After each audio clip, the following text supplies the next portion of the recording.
or something, or give the table to a paying customer.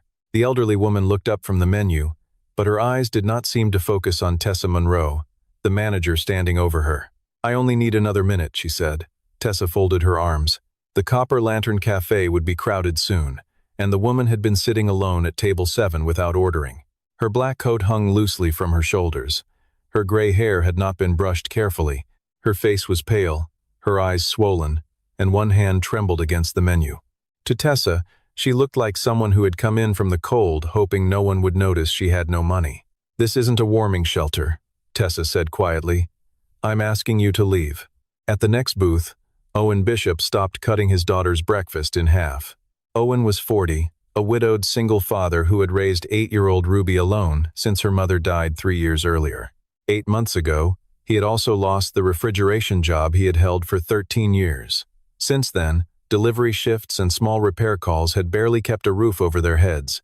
That morning, he had $18.60 left after buying gas. The single breakfast skillet between him and Ruby was already a luxury. 2 eggs, a little sausage, potatoes, 2 pieces of toast. Owen had told Ruby he was not hungry, so she would eat without worrying. Ruby sat across from him with a yellow knitted scarf wrapped twice around her neck. She had been watching the elderly woman ever since she entered. "Dad," Ruby whispered. "She's shaking." Across the aisle, the woman slowly pushed back her chair. "I understand," she told Tessa. Her voice carried no anger, only exhaustion. She buttoned her coat with unsteady fingers and turned toward the door. Ruby looked at Owen. "She can have some of mine." Owen watched the woman take one slow step, then another. He knew what it felt like to leave a place while pretending humiliation did not hurt. "Ma'am," he called. The woman stopped. Owen pulled an empty chair toward their table. "You can sit with us." Tessa's expression tightened. "Mr. Bishop, she hasn't ordered." Owen met her eyes. "She's sitting at a table that's already paid for." The elderly woman looked from Owen to Ruby. "You don't have to do that," she said. "I know." That answer made her hesitate. Owen raised his hand toward a passing server. "Could we get one more bowl, please?" Tessa stepped closer. "You cannot turn one meal into a free service arrangement. We're not asking for another meal." Owen divided the skillet carefully. He placed a small portion in Ruby's bowl, a smaller one in his own, and the rest in the empty bowl. Ruby moved one piece of toast from her plate to the woman's. Then she stood, unwound the yellow scarf from her neck, and walked around the table. "You can borrow this," she said, "until your ride comes." The woman stared at the scarf. For the first time, something broke through the numbness in her face.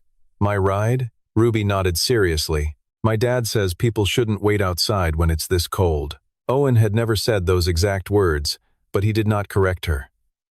The woman allowed Ruby to place the scarf around her shoulders. It was warm from the child's neck. "Thank you," she whispered. Ruby climbed back into the booth. "My name's Ruby." The woman touched the edge of the scarf.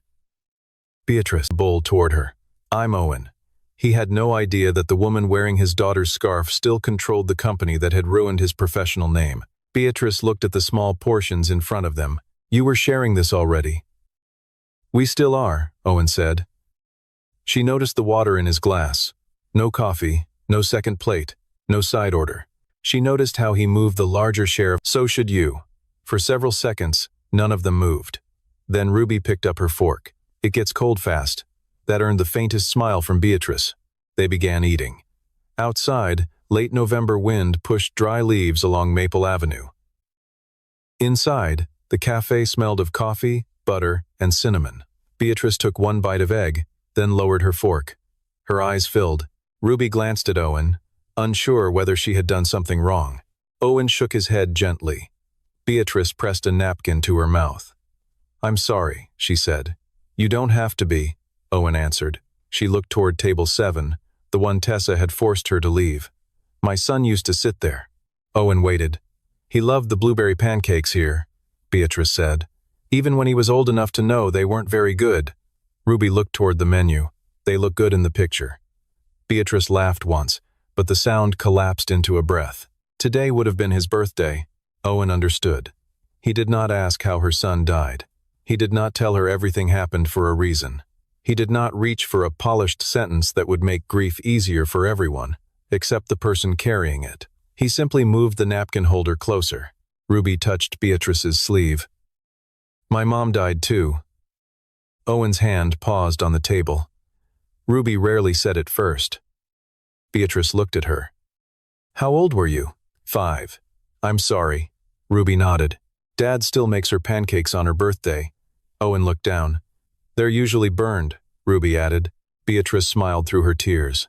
For the first time in 10 days, she felt something besides the silence of her own house. Then a sharp electronic alarm sounded near the counter.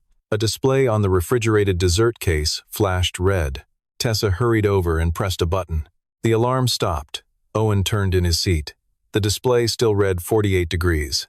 A bead of water ran from the lower edge of the case and collected on the tile. The compressor made a rough, uneven hum. Owen listened. "Tessa," he called. She looked back, already irritated. "That case needs to be checked." "It does that sometimes.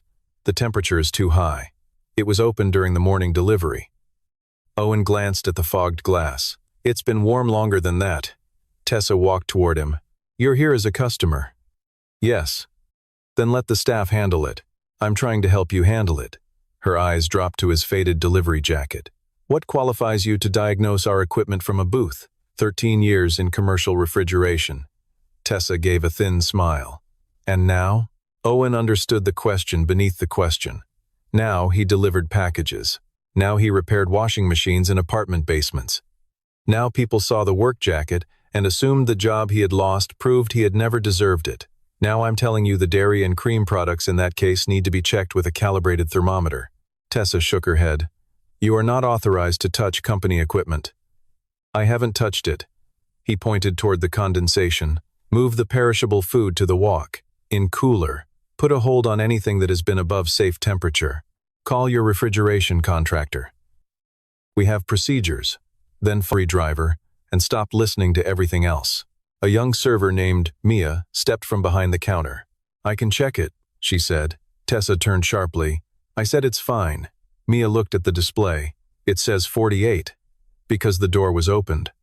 Owen spoke quietly. "Check the milk near the center." Tessa stared at him, then at the customers who had begun watching. "Fine," she said. "We'll prove it's fine." Mia sanitized the probe and tested a carton of milk. She waited. 47. The room changed. Owen stood but remained several feet from the case. "Move the food. Mark the time.